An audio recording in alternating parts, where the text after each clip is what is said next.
Hey guys, there was a guy asking me earlier on how I lock the flywheel up without removing the starter motor. Now if you can see, I've got this threaded bar here. It's about 600mm long, coming from the bottom. And if you see up there, that's where your hole is in the gearbox, that's your starter motor. And if you just put that in there, you need to use a 22mm to turn the crank, and you just wiggle that in until it locks up. And also I'll try and show you, this is the cover, it covers the flywheel.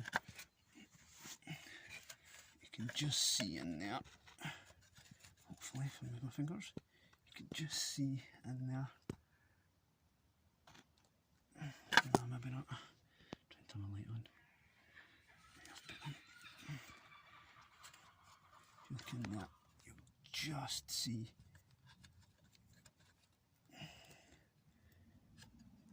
where I've put my marks on my flywheel and my cover.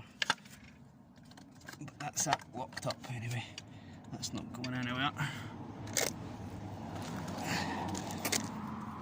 And then that lines up perfectly with a bolt here. 8mm bolt in there, and that's them timing locked on.